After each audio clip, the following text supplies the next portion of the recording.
Assassin's Creed Shadows was a much different game than I thought it would be. I went into it fairly skeptically after a preview event I attended in January, which left me conflicted. Ubisoft has made a bunch of changes with AC Shadows from recent AC games like Valhalla, Odyssey, and Origins, which I really appreciate considering I really did not like AC Valhalla, but I do think it's important to note that they have very intentionally gone a different route with this game. It is not Valhalla 2.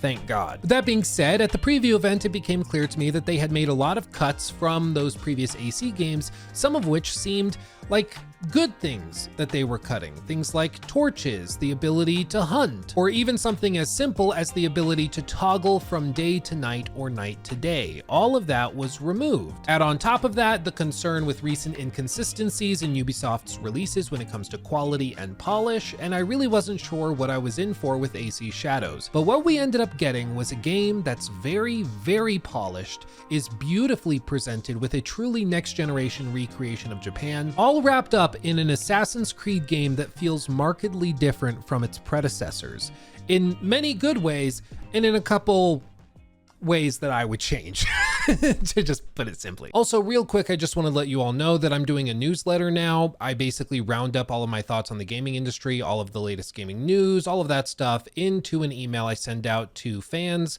once a week. It's free. It's something I was doing anyways with me and my team, collecting all this info for our streams. So we figured, why not send it out and share it in a much prettier package to all of you. And this week I'm going to be sending out 5 things I wish I knew before I started playing AC Shadows. So if you're interested in those thoughts, little tips and tricks, check it out at the link in the video description box below to sign up and get that email once a week. Again, it's free, and if you hate it, you can unsubscribe. But either way, I thought it would be interesting and worth mentioning. In many ways, AC Shadows has claimed its own identity separate from the previous games in the franchise, like Valhalla, Odyssey, and Origins, the last 3 major entries in the series, apart from Mirage, which was technically a DLC turned standalone release, so it's considered a spin-off game. So to be clear, AC Shadows is not a vast narrative RPG like AC Odyssey. It is not an open world adventure game focused on gameplay dynamism first and foremost like Origins, and thankfully it is not a gargantuan open world single player game that actually feels more like an MMO in the case of Valhalla. Assassin's Creed Shadows claims its own identity as something unique for the series, as something that's broken away from the previous trilogy of games and is instead its own thing. Assassin's Creed Shadows is much slower, more methodical, and much more intentional with what they task the player with doing. Gone are the Viking raids and collectathon dots that littered the landscape that were omnipresent in Valhalla. Now you're given a vast open world to explore, and you are encouraged to do so following the winding paths of the steep mountains and valleys of Japan. The mythological side quests of AC Odyssey and Valhalla are also now replaced with stories of farmers and villagers dealing with local warlords, bandits, and despots, imposing their will on the locals for whom they claim to care despite their own conflicting motivations of greed and wealth. Where the previous games held your hand with open world encounters, guiding you to them like you were blind and stranded in the ocean alone, AC Shadows encourages you instead to eliminate distractions and rather listen to dialogue from NPCs for cues on what to do and where to go. An example of this is an encounter I just had last night while I was finalizing footage capture for this review, wherein I walked past a couple of NPCs that were talking near a temple. These NPCs were talking because one of them was horrified. He had just barely escaped with his life from a very scary, bloodthirsty samurai of some sort that was standing guard on a nearby bridge and wanted a toll, and there were bodies all around him, and he didn't pay the toll, and he just barely escaped with his life. But a lot of other people seemingly did not escape with their life and were strewn all over the blood-soaked bridge.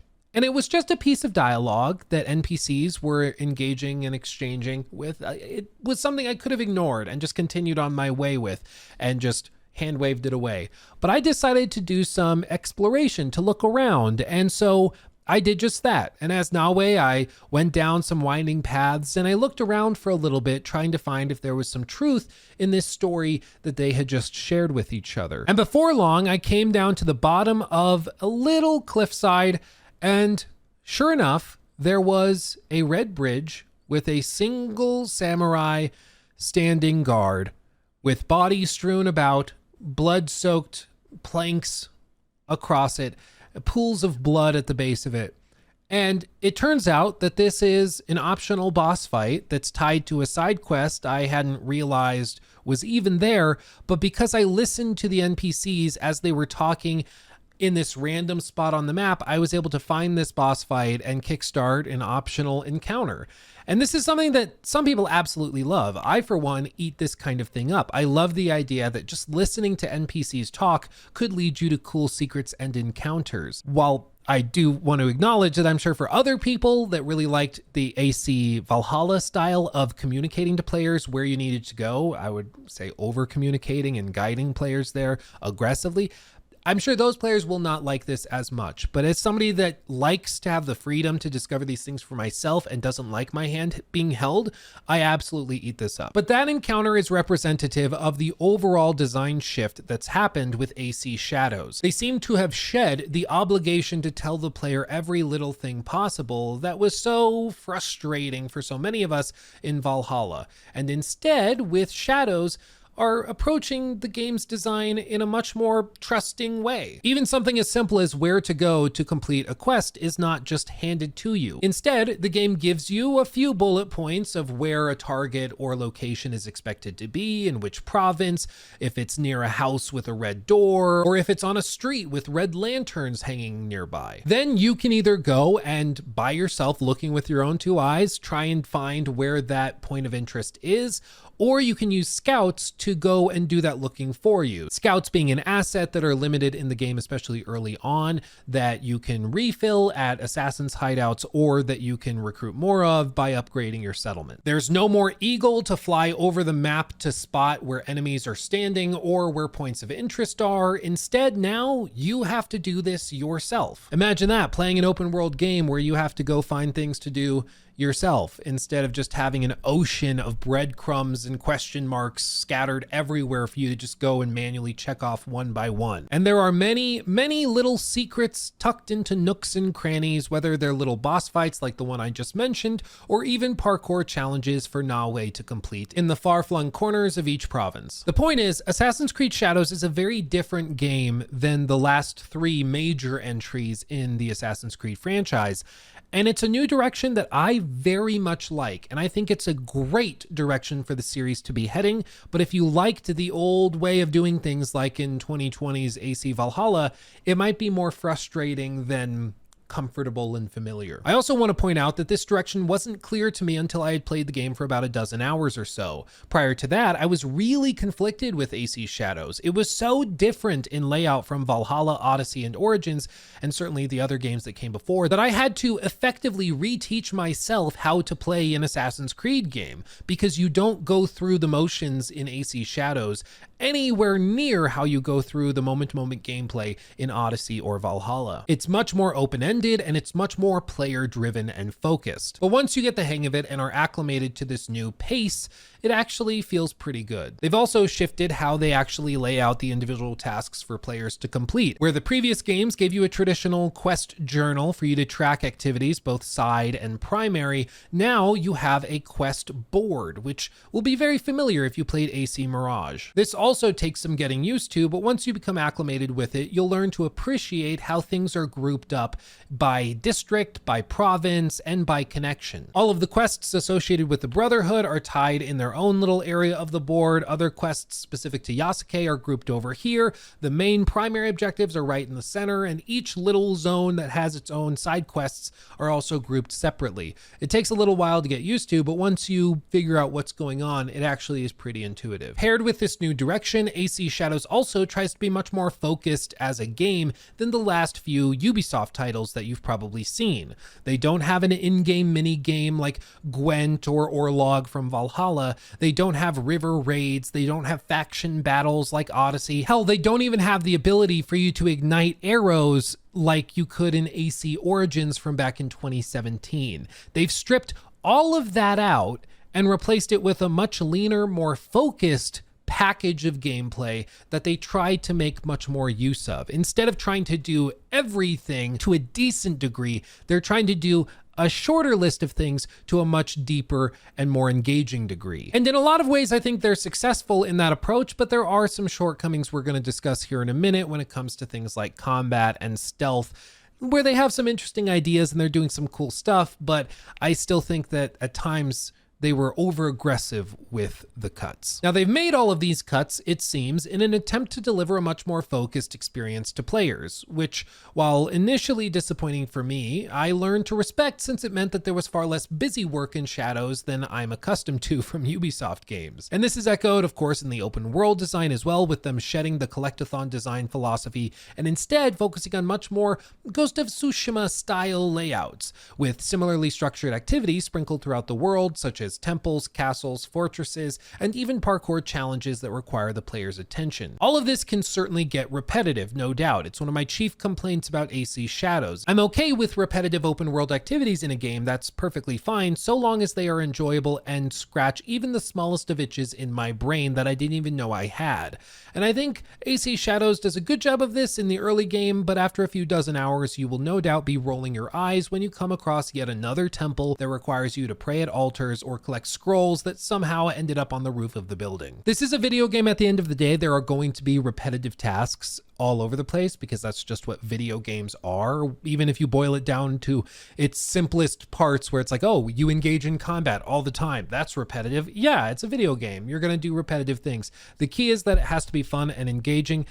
And frankly, a lot of these open world activities, such as completing temples, shrines, parkour challenges, things like that, your mileage will vary on how much fun you get out of them. But thankfully, there are a lot of them, and there is a good amount of variety mixed in throughout individual provinces, whether that's boss fights, side quests, and things like that also shake it up. All of this to say, AC Shadows is a much more focused and narratively consistent game within the world compared to some of the supernatural nonsense, for example, that you were doing in Valhalla while drinking a bowl of weird mushroom juice tripping balls. If that reference doesn't make sense to you, then it's because you didn't play AC Valhalla, and I am envious of you. But the point is, in this game, they're trying much harder to be grounded and more in tune with the actual location, time period, and characters that they've set up. They're not trying to do like, yeah, it's feudal Japan, but also with space wizards. Like they're not doing that. They're much more focused. No real supernatural stuff at all in this game.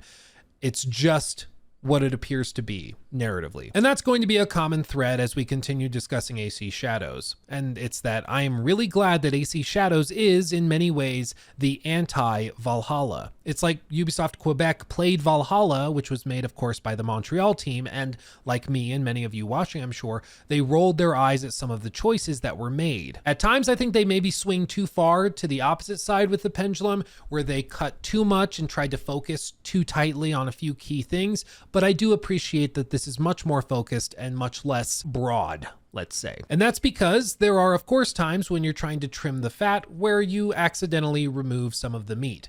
And in this case, I think there are a handful of instances where just that type of thing happened. They trimmed out AI dynamics and NPC schedules. For example, back in Origins, NPCs used to have day-night cycles. They had their own homes and workplaces, and you could actually follow NPCs as they woke up, walked to work, and then worked, and then walked back home. And there were even quests and assassination missions where you had to trail characters as they left work and walked all the way back home at sunfall. And it was really, really cool and dynamic how they played with NPC simulation like that. None of that's here in Shadows. And even other systems like the ability to go hunting or light buildings on fire or even dry grasses on fire with torches all have been cut. And I do want to say that I understand a number of these cuts. Like if you are not going to use NPC schedules and it's just not that practical to develop and put that in the game if it's never really going to come up in gameplay, I can understand cutting it. It's just one more headache to deal with. However, you need to be cutting it in favor of something else that's more engaging and more fun. And they did cut it in favor of the weather systems and those dynamics that come along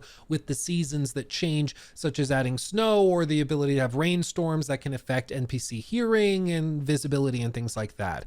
And we'll talk about that more in a minute, but to put it simply right now, I don't think that those changes were worth cutting those AI things, which I think are much more tangible and engaging. They also certainly have scaled back the total number of points of interest and items to be found out in the world in favor of a more focused package, which certainly feels more intentional and much more manageable compared to the absolute ocean of points of interest that you would see in AC Valhalla. But this is like the first thing I noticed with AC Shadows, and it's that it feels still huge as a game, but it also feels way tighter and more constrained and narrow compared to Valhalla. Valhalla, there's just so many things to do of all different types, whether it's like hunting legendary animals or going and clearing forts or just collecting loot and puzzles and mysteries, whatever. In Shadows, it feels like there's far fewer variety of things to do compared to those other games, but those things you're doing are more engaging and polished and intentional. So it just feels very, very different from the ocean of stuff that they had with Valhalla, and is much more intentional. It's like going to a boutique store after being inside of a Dollar General. Valhalla was the Dollar General, and the boutique store has a lot of nice stuff, and it's much more intentional with the product lineups and what they have there, but it does feel more constrained. You know, even if maybe the total value of assets is the same, it feels way more constrained. Following in line with things that have been trimmed down or walked back are the RPG mechanics. When I heard that they were going to have a canon mode, when you booted up the game, you could choose to basically have the game make the canon choice in these branching moments. I just assumed that that meant, oh, there's going to be a lot of those moments where you can make totally different choices and go different directions based on your decisions. But frankly, like calling this game an RPG, I think is a real stretch. There's multiple times where there will be like 3 choices to make, and you can choose to like accuse this person of being the murderer, this one, or this one. And it's this guy's the murderer, but if you accuse A or C, they go, no, it's actually B. And then the cutscene plays out the same way and nothing actually really changes. There are moments when you can either lead to somebody dying or being recruited by you, especially with your allies, which is a system in and of itself that's fairly impressive. But beyond that, with the main story and a lot of side content, the choice from players narratively seems like a major afterthought. In other words, calling AC Shadows an RPG is like calling Horizon Zero Dawn or Horizon Forbidden West an RPG. Like, there are individual instances where you can see, oh, I chose this and this played out sort of different, but it's not an RPG. It's just not. And I think that's okay. AC Shadows is a very competent open world adventure game, but I don't think that you should go into this expecting AC Odyssey levels of roleplay and choice and consequence. What you can expect is a pretty robust combat system, though. There are 3 primary weapons for each character to choose from, with ranged options also given to Yasuke. Each of these plays significantly differently and feel good to use. They also each have their own skill tree for you to apply mastery points in once you've gained a knowledge rank sufficient to gain that skill. To put this really simply, knowledge ranks are gained by gaining knowledge points. Those are gained by completing open world activities like shrines and temples and things like that. And as you climb the ranks in the knowledge rank, it basically dictates how high you can climb in the like mastery tree or the skill tree. So if you only have knowledge rank 1, you can barely get above the roots. You're doing basic abilities for your character or for that weapon or whatever. And as you gain knowledge ranks, you unlock the ability to get much more advanced and specific with how you apply those mastery points that you also collect by completing quests, boss fights, things like that. It's a simple system, and it makes a lot of sense once you start playing the game, because they encourage you to complete those open world activities in order to gain new abilities that you can use in the moment-to-moment gameplay. It is a little bit more convoluted than just giving you skills that you can apply to a skill tree, and once you have enough points to get to the top of the skill tree, you can do that. I grant you that, but it's done in order to encourage you to go and complete those open world activities like temples and shrines. I get it. It kind of is why I think those can start to feel so repetitive, because you'll do them so many times to gain knowledge ranks, to be able to get better and better skills to keep up as the game goes on. But still, I get why they did it this way, but I think more varied open world activities to earn knowledge points would have been greatly appreciated. The loot system is also pretty vast and expansive. As you go through the game, you'll collect all sorts of different weapons of various rarities, and you can take these to the blacksmith in your settlement, which can be upgraded to also upgrade individual weapons. This also applies to armor, which is really nice because I found an armor set fairly early on after completing a castle, which unlocks a legendary chest, which has very, very good loot in it. And in this chest was a set of armor for Yasuke that allowed him to parry unblockable attacks. And this basically made every combat encounter in the game, especially boss fights or even specifically boss fights, kind of a joke. Right here is that guy that was guarding the bridge I mentioned earlier at the very beginning of the video, and you can engage him in a boss fight, and as you can see, his level marker is marked with a skull. It's because he's roughly level 44, and on this save file, I think Yasuke was level like 36 or 37. So he's significantly more powerful than me. And yet you can see, because I'm able to parry these unblockable attacks thanks to this armor I'm wearing, I was able to just like cheese him into oblivion. You can see marking down his health little by little and then doing these abilities to do higher damage once they've refilled and cooled down.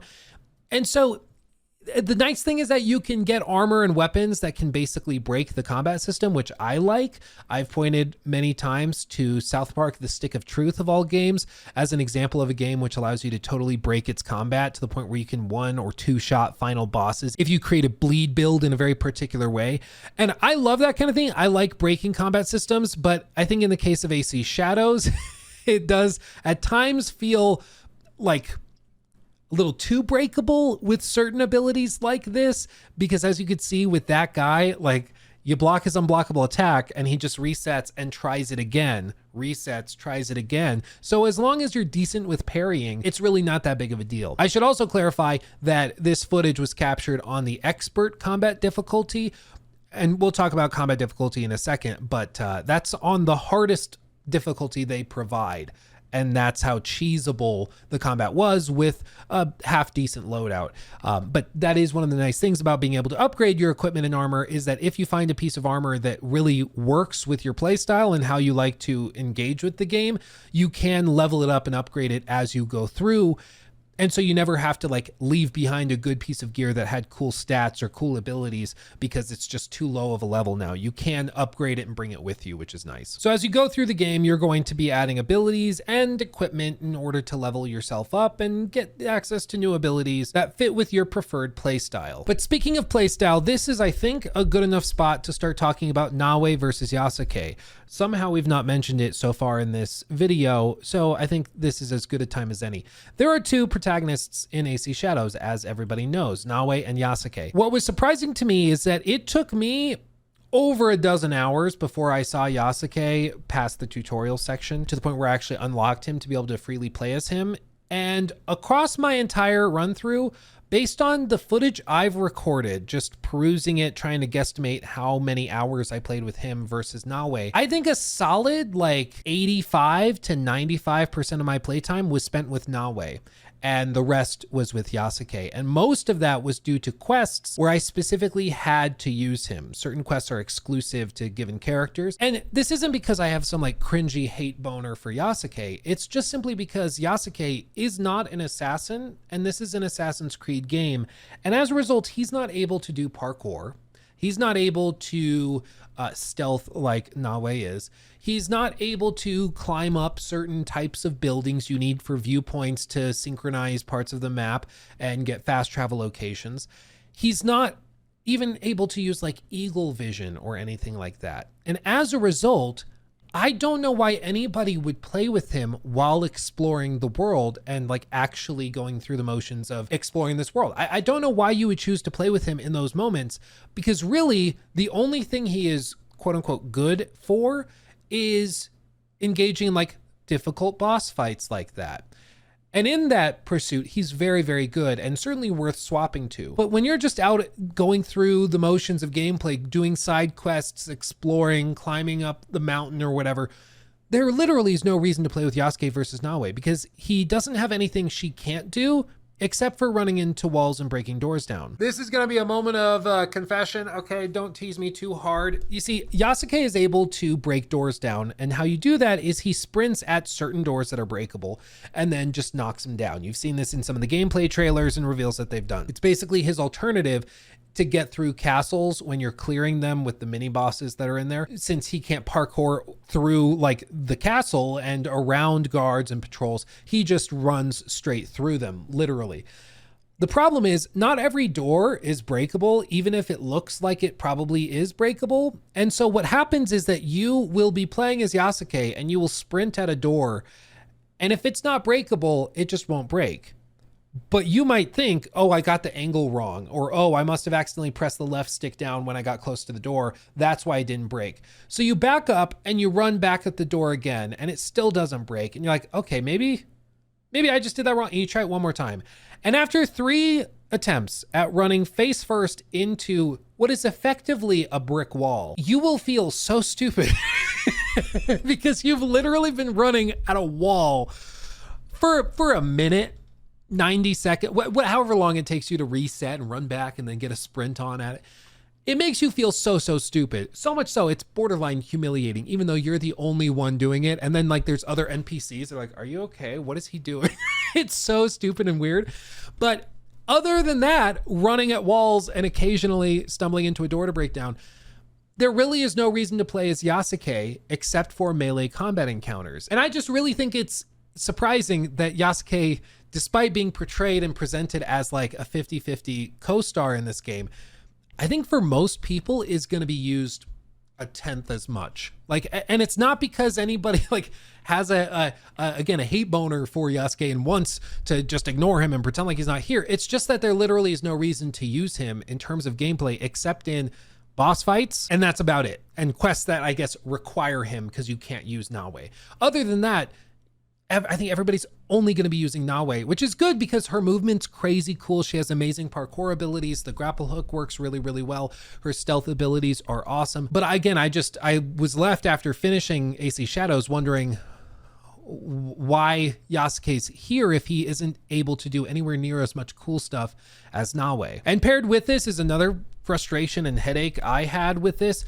You see, all throughout the game, you're going to be playing usually as your primary protagonist, whoever that ends up being based on your playstyle. I think for most people, it'll be Naoe. There were multiple times when I was exploring with Naoe for like 5 straight hours, where I was just doing open world activities, exploring the map, kind of clearing the fog of war of it, and looking around, finding cool little bitty knickknacks or treasures, and I was having a great time. And then I decided, oh, let me go over here and start this quest. And it turns out it was part of the main story quest. I just didn't have the thing marked. But I started this dialogue and started talking. And then just out of nowhere, Yasuke just walks up behind me and starts chatting. I mean, you can see it right here in this clip where Yasuke just kind of shows up as if he's been there the whole time, even though I've been exploring for ages as Naoe without him present. I don't know how he got here, but he's here. And I guess he's just gonna start talking. Or like this example where I'm out exploring and you can see I come across Junjiro and we start talking and it's just Naoe. We're just chatting and talking, and this has to do with a little side quest that you're doing as part of like an allies quest line, because there's quest lines specific to your allies in your settlement. You level them up, they can help you either at the settlement or in combat, blah, blah, blah. But you run up the hill and you speak to him once more. And as you can see, it's just Naoe. It's just Naoe, nothing else. You hit examine and then the cutscene starts to play. Okay, this is cute. It's fine, whatever. Oh, there he is. It's a cute little moment. But Yasuke just shows up again. It's just like, hey, I'm here too. It's just, and it happens across the entire game. And once you kind of notice it, you can't unnotice it because you'll just be doing your own thing. And then Yasuke's just like in the corner and comes out and is like, hey, what's up? And to be clear, it will also happen if you're playing as Yasuke, Naoe will just show up. But I think it reflects the problem with just having 2 protagonists in a massive game like this. You just kind of have to turn your brain off to it and just accept that they're always going to be there because they have to give you the option of playing as either one, and they have to have dialogue specific to each one based on which one you were playing as. So they both have to be there in the moment. It just is what it is. But I think it just reaffirms for me the idea that I think AC Shadows would have been better if it had just focused on one character. And again, I'm saying this as somebody that liked Yasuke in terms of melee combat abilities. I think he was really good in that pursuit and in that specialty, but I used him so rarely. There was one moment where I swapped back to Yasuke after playing as Naoe for a good long while, and I had 75 mastery points to apply to him because it had been so long since I had played with him previously. To be clear, those are like the skill points. You get 2 or 3 for completing side quests and things. And if you ever find yourself like giving 2 protagonists to the player and one is being chosen and played with so much more than the other, I think it does cause you to pause and be like, okay, so So maybe we shouldn't have approached them in this 50-50 way. Again, I have no problem with Yasuke. It's a fantasy, basically, video game. None of this is really grounded in historical fact or reality, okay? This is fiction. But even so, I think that they should have focused on just Yasuke or just Naoe instead of trying to spread the love across the two of them, because what you end up with is an assassin in an Assassin's Creed game as a playable character, and then another guy that runs at walls and beats people up with swords and stuff, which is really cool, and I enjoy that combat, but it feels like they should have focused on one. And unfortunately, this lack of focus on one character spills over into the narrative as well, because the writers had to anticipate that the player could be playing as Yasuke or Naoe for any given main story mission. They just end up trying to write them both into every single main story mission that you're going to be doing, even when it doesn't really make a lot of sense. Towards the end of the game, when you start to resolve each individual character's story arc, there are moments where you can focus entirely on Naoe or entirely on Yasuke, and those moments make more sense because they feel like quests that have been written specifically for the character you are playing, which is how video games and stories typically work. But because they had to be prepared for the player to always have Yasuke and Naoe available, they had to write everything in this sort of broad way, which prevents more interesting dynamics and ideas from being explored, I think. Following in that same vein, the writing in general comes off as pretty dry. If you enjoyed the writing in AC Odyssey, for example, which was pretty irreverent and even downright silly at times, you're probably going to be disappointed in this game's writing. It's very, very dry and very serious. There are a couple of moments where there's some lighthearted moments and some levity. There's also these dynamic open world events that can happen, which are more engaging and fun. One example being the two NPCs talking about the guy on the bridge I mentioned earlier, but there's also other instances, such as one I found where a lady who was fairly eccentric asked me to identify a shell she had in her possession. And after looking at the shell, she asked me from which province it was likely to originate from. And if you're familiar with the open world map, you'll know which area has a coastline on it. So you select that option and she gives you a little piece of world intel, or she allows you to recoup one of the scouts that you've probably spent collecting loot or equipment from castles in order to upgrade your settlement. These things offer a shakeup to the encounters and quests in the main story, which tend to be much more dry. And while there's some variability with the side quests, in general, I would say AC Shadows is a much more, dry presentation as opposed to Odyssey, which had a lot more moments of levity. I mean, I can just think off the top of my head, there was like that one quest in Odyssey where you go and help the old lady find a certain collection of flowers so she can make basically an old Greek version of Viagra for her lover. Like, it's a very small individual quest line in Odyssey, but even that one comes to mind as being more dynamic and like bright and interesting and wacky than anything that's in AC Shadows. So just be prepared for it to come off as much more dry. This is not going to be one of those games that you're chuckling at a lot, which is fine. Not every game has to have silly stuff in it, but I did think it was worth mentioning because it was quite noticeable how much different this game's narrative played off compared to the previous games. I also think it's pretty clear that they're setting up the story in AC Shadows in a certain way where they're trying to keep, I'm trying to figure out how to say this. They're trying to keep it open so it's easier for them to do some bigger stuff in the expansions, which means that there's just not a lot of consequence or like definitive occurrences, events at the end of the base game. So the ending of AC Shadows comes off as kind of anticlimactic, frankly. And I think it's because they're keeping all these doors open for expansions that they plan to bring in the next year or two. It's not my preference. I'd rather just a really good main story, but nonetheless, you know, I felt it was worth mentioning. Some people might not mind it. If you're planning on playing this for years on end, you know, you probably don't mind, but I did want to bring it up. One of the other things I have to bring up, because this video is getting too long, is the seasons and weather. This was one of the biggest things that they presented in all of the trailers and marketing materials as one of the big technological leaps for the franchise. They now have dynamic seasons, meaning that as you play through the game, the world will cycle through each of the 4 seasons with 2 steps of variation within each. At the end of each of these seasons, your scouts will bring loot that you've marked for them to collect back to your settlement for you to upgrade buildings or just decorate your settlement with. Wanted levels will reset if you happen to be wanted in a province. These big buff, like massive behemoth guard looking dudes called guardians will start chasing you around, and it'll be much harder to complete activities. So you You gotta be ready for that. But when the season cycles forward, that will all clear out, and also a lot of loot and castles and NPCs and things will reset. And of course, when you toggle from fall to winter, for example, you'll see the landscape change. You'll see ponds freeze. You'll see the leaves fall from the trees. And all of this has a gameplay effect as well.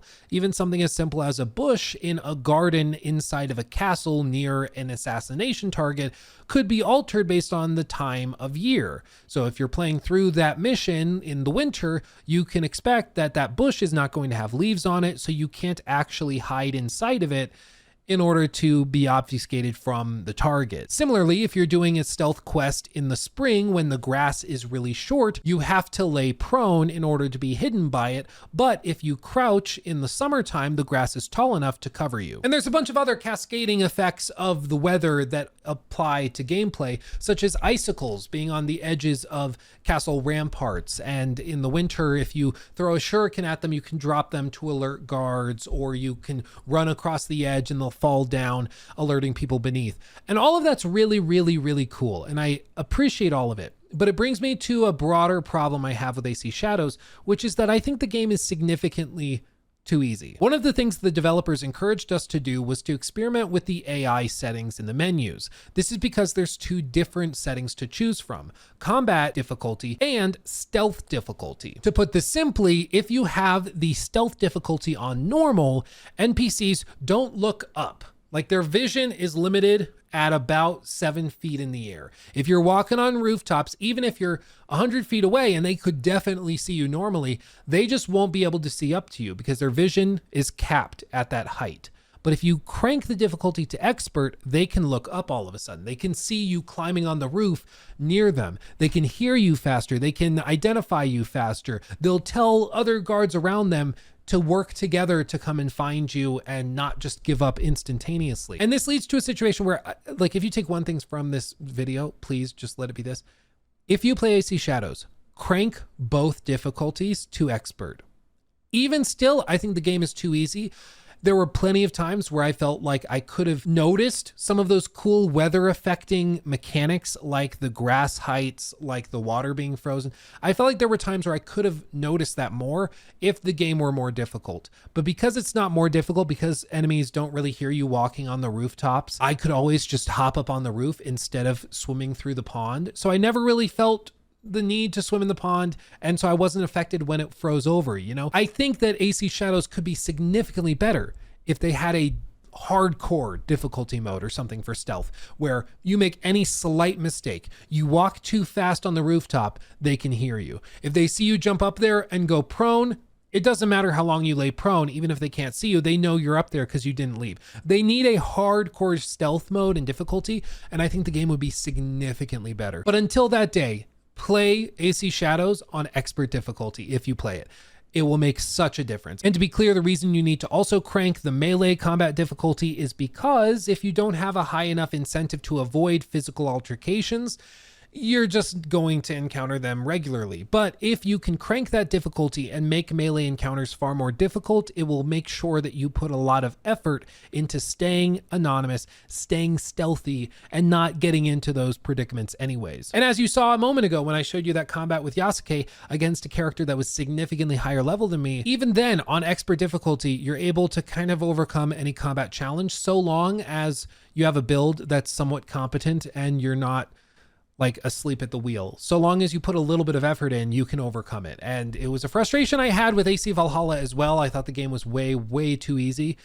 And in this case, it's much better, but I still think that they should experiment with like a hardcore stealth difficulty. I would eat that up, and I think it would make a lot of these improvements and changes they made with AC Shadows significantly better. I typically only play games for review on the normal difficulty because the default is what most people will play through games on. But in the case of AC Shadows, I really highly recommend that you play on expert difficulty for both. It's something I realized at the preview event that it made one heck of a difference.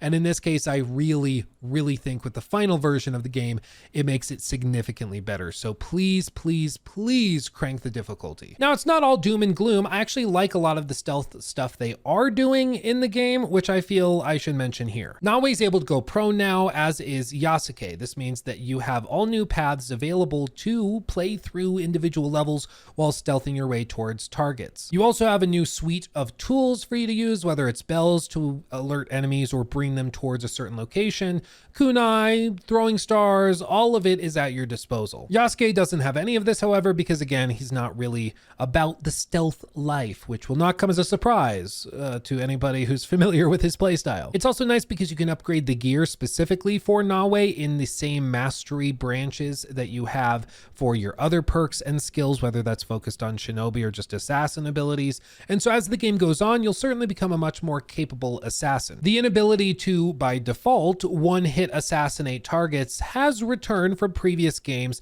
and this is unfortunately just a reality of having a level-based open world game. The developers didn't want you to be able to just go up to a level 40 like big bad evil boss and then be able to press one button to assassinate them, bypassing like all of the careful consideration that might go into the encounter otherwise. And I get why they did that, but at the very least, if you are somebody that wants to turn on one-hit assassinations, you can do that in the gameplay settings menu. I will say, however, it's very, very clear that they designed this with the intention being that you cannot one-hit assassinate targets that are significantly over-leveled above you. This is because in that same ability tree for like shinobi abilities and assassin abilities, there are multiple perks that you redeem in order to take out another health chunk.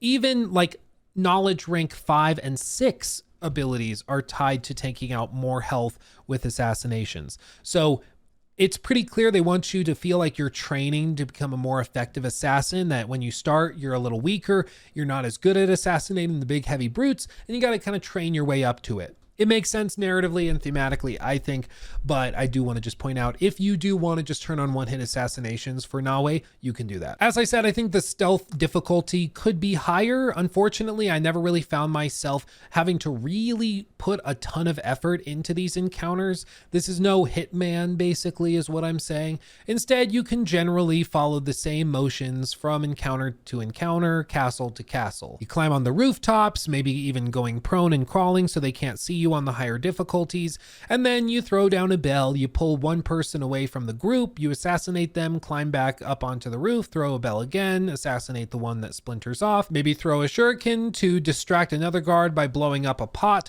and then you run over and assassinate them from behind. It's all pretty standard affair when it comes to stealth stuff. It's nothing that scandalous or crazy or even particularly inventive. AC Shadows is of course named after one of the key abilities in the game, which is to play with and create shadows. They have dynamic lights all over castles and things, meaning lamps hang from buildings, and you can knock these out using shurikens or even Yasuke's bow and arrow, for example, in order to create new areas of shadow that you can then stealth your way into. And this is super cool. The idea that as you're stealthing your way into a castle, you can take out that lantern and then stealth in a path that you previously couldn't because it would be illuminated and a guard across the way could see you. That's really cool and interesting, and I like that. But it goes back to one of the things that they cut. They cut the ability to cycle from day to night and night to day, which means that if you are trying to do like a castle raid, or if you just want to break into this fortress to get something or to kill the boss or whatever, you can't just cycle forward to nighttime yourself. So if it's 10 in the morning when you encounter it, you have to wait yourself in game, like, and into the real world, anywhere from 40 minutes to an hour and 20 minutes waiting for that to cycle forward. And you might think, Luke, that seems like a very arbitrary amount of time that you just listed. Well, you see, I actually tested it because I'm me and I do this type of thing.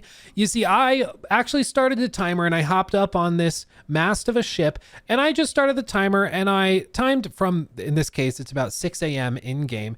And I cycled forward to see how long it would take to cycle all the way forward from daybreak to nightfall. And as you can see, it takes about 40 minutes, which jives with what one of the developers told me, to cycle 12 hours. In order to go a full 24 hours, it takes an hour 20 in game, which is fine. That's a fine cycle time. But because I can't cycle forward to nighttime myself, it means that if I come across a castle at this time of day, in order to use the shadows, the titular gameplay system in this title, I have to either distract myself with a side quest or something and time it just right. So 40 minutes to an hour passes so that night has fallen by the time I've decided to actually start that encounter, or I have to like, I don't know, just get up and go get dinner or something. Like it just feels so weird to have a gameplay system that's really cool with the shadows and dynamic lights, but to not give the player the ability to choose to engage with it when they want to. And I know it's in the game because there are multiple main story quests where the day will cycle forward to night and then the mission starts. So they have the system in the game working. You can do it if you want for certain missions. But I just don't know why they didn't give you the option to go into the map and then press a button to cycle forward to nighttime. It just seems so obvious and like, no duh. I think it would be easy for them to add. They had it for Valhalla, Odyssey, and Origins. When I asked the developers about this button being removed back at the preview event in January, I was told that they removed it because they wanted players to deal with the situation they were handed. In other words, they didn't want players to go and manually manipulate the time of day or the season or anything like that, but rather to rise to the occasion and the challenge that presented itself to them. But I don't know, I just don't really like that. This is one of those things I would change. I think that they should patch in the button because doing a castle raid and stealthing your way through that at night is way more fun than trying to do it during the daytime as Naoe. Let me go forward to nighttime when I want to, and I'll be happy. Even like you could even have it cost 2 scouts or something. Make it a choice that I have to do where it's like, oh, you have to send scouts to make sure you're okay while you wait for the day to cycle forward to night. Make a gameplay cost tied to it. I don't care, but give me the option and the ability to cycle forward from day to night or night to day, and I will be a happy camper, because it's really frustrating that they have this cool thing with light systems and dynamic light systems and you just rarely get to use it. It's basically luck of the draw if you happen to be doing that quest when you need to with the night falling. You know, it's just a weird choice that I'm not convinced of. Who knows, maybe by the time you're seeing this review, they've already like patched it in and it's not a problem. I don't know, but I figured I would mention it because it drove me crazy. But I do just want to take a second to call out the open world's design more broadly. I really do like how they've set this up. It took me a while to get used to, but I actually found myself enjoying riding through the winding roads of Japan looking for things that were interesting. They've even removed the ability to have the horse auto run along paths. So like in Valhalla, for example, they had it so you could set a quest objective and then I think it was like pressing the left stick or something, and the horse would ride by itself following the trail, and you could set the controller down completely and walk away and it would ride to the point of interest or to the quest objective. But they removed that from AC Shadows because they wanted the player to be more involved, to be more engaged, to have to actually like pay attention when exploring from beginning to end. And I think that that was the right choice. I actually really like this change. I understand some people won't like it, but I like it because it made it so I was paying attention when NPCs did say stuff I would have otherwise missed if I had mentally checked out because the horse was riding by itself to the quest objective. There were multiple times where I was riding my horse, and because I was paying attention, because I couldn't just press that button to auto run 1,000 meters over there, I actually heard somebody say something, paused, went, oh, okay, that must have to do with that bridge I crossed. They mentioned that there's a chest nearby. Let me go back there. And I go back, I look, and I find a chest that has some cool stuff in it. And that's the type of thing I love. I love when a game encourages you to pay attention and rewards you for doing it. And I understand some people maybe will not like this, but I eat it up. I love it. But okay, this review is getting more like a critique, so I'm going to blast through these next few sections a little faster. Apologies if I'm not going into them in as much detail as I normally would. It's just because I'm trying not to turn this into a 3-hour critique review thing. So let's get to it. Technically, the game runs really well. I played it, of course, on the 4090, on a 3070, and even on my ROG Ally, and it ran great on all of them. I was most surprised with the ROG Ally, but once you crank all of the performance improving settings like FSR and frame generation, it actually runs really well. I was pleasantly surprised at how not terrible it was. And in case you missed it, they just announced that this will be Steam Deck verified when it launches on the 20th, so if you want to play this on your Steam Deck, they somehow got it running on that as well, which is impressive because it wasn't Steam Deck verified until like a week ago. They were like, no, I don't think we can do it. And apparently they just figured it out. So there you go. Across my entire time with the game, I had only 1 or 2 what I would consider to be glitches. And they were typically things like the exposure on the camera wasn't consistent in certain areas of the map, but it's my understanding that this has been patched out and is no longer an issue. The only other thing I figured was worth mentioning is that I ran into a problem twice where I would get a game over screen for killing civilians, like, because if you kill too many civilians or even one civilian, it can just lead to a desynchronized screen and you reload, which is fine. That's an old school thing in AC games, but I would encounter it while just like riding my horse or walking down a road, not killing civilians or NPCs or anything. I don't really know what this was. I only encountered it twice, and I've not encountered it since we received the first patch for the game. So it might be fixed now, but I figured I would mention it. Other than that, the game runs fantastically well. The destructible environments with things like being able to hack apart bamboo stalks or chop down grasses and bushes all feels really, really good and makes the whole world feel much more dynamic. Also, the sheer volume of foliage on screen at any given time is absolutely insane, and at times it can even be frustrating how much foliage and leafy goodness is scattered in the world. In Valhalla, you would just typically like make a beeline for whatever your quest objective was, but in Shadows, Japan is so mountainous and has so many valleys and rivers and gorges and things. They really encourage you to ride on your horse along the road to get to your points of interest and to get to your objectives. And there's a reason. It's because like this version of Japan is much more, I think, realistic than just a flat plain like Valhalla had for England.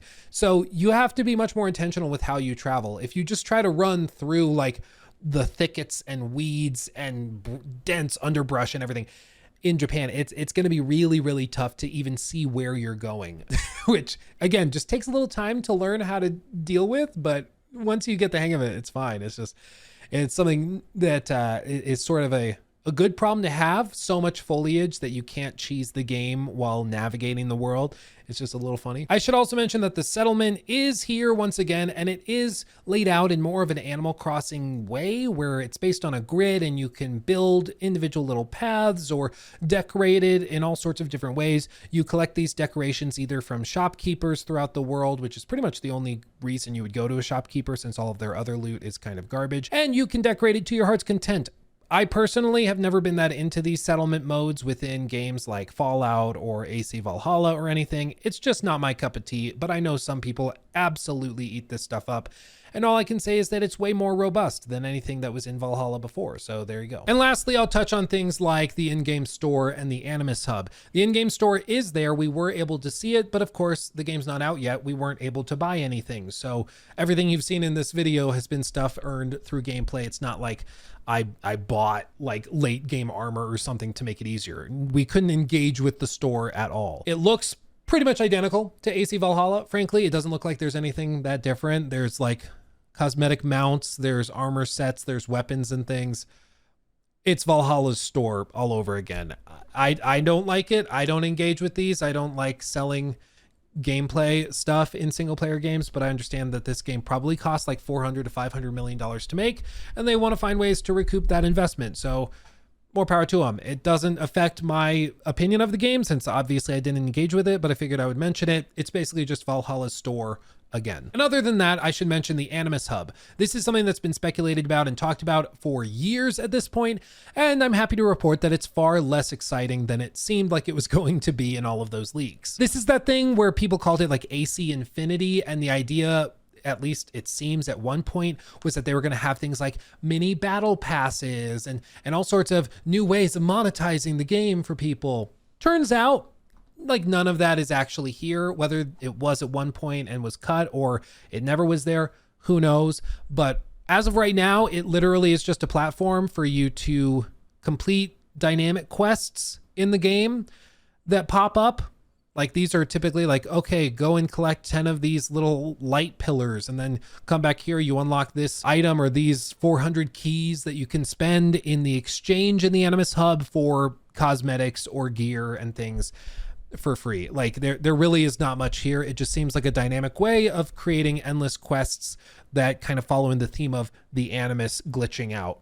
It's really kind of underwhelming if you were hoping for something massive and crazy, but at least it isn't like a bad thing. It's just kind of there's just not much to say about it, honestly. The only other thing I'll mention is that when you boot up AC Shadows, whether it's through Ubisoft Connect or Steam or PlayStation or Xbox, whatever, you will see this screen basically, and you'll notice that it has memories outlined on the left for Mirage, Valhalla, Shadows, Odyssey, Origins. These are all of the like modern AC games of the latest era, basically. And my understanding, which could be wrong, is that the goal is for this to be the Animus Hub, for you to be able to like boot up AC Shadows and be able to then swap to AC Valhalla or Odyssey or Origins, and when you select that, it basically launches that game if it's on your account and installed. You just select that from the drop down and you load it up like that. It just is an attempt, I think, to unify the UI all together so that the games all feel like different stories within a broader Assassin's Creed structured thing through the Animus Hub. Again, it doesn't really affect anything during the review period when we try to boot Odyssey or Origins or anything. There's just no button to start it. It just shows in this list, kind of like a weird fantasy menu that's kind of not real, but is representative of what I think they eventually want to do. So it's just something I figured I would point out, but this is how you boot it up. It reflects the armor and stuff you have equipped in that save file that's most recently played. And so it's just kind of cool to see that armor and gear selection reflected in the starting menu, which is just kind of cool. And then if you actually go to the menu and you select your way through, you can see it immediately toggles from here back around, and then you load into the game from there, which is super smooth, super sexy, and I appreciate it. Also, a quick little attention to detail tidbits I want to give them credit for. The cloth sim is back. It's not the weird cardboard outfits that you were wearing in Valhalla, and it looks really, really good. The hair sim on Naoe looks really, really good.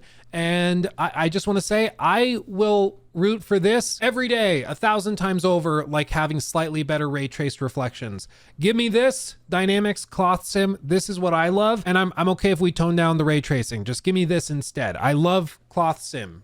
Give me more. Hair sim. Awesome. I love it. Oh, and real quick, I just want to give credit for something really cool that happened that I just want to give credit for. I'm not going to show it to you or do spoilers or anything, but I will just say that like there was at least one time when I was playing AC Shadows where I was engaging in a very repetitive task that I've done like dozens of times, one of those open world activities, and something really, really cool happened in the middle of it that I did not expect, that I was not prepared for.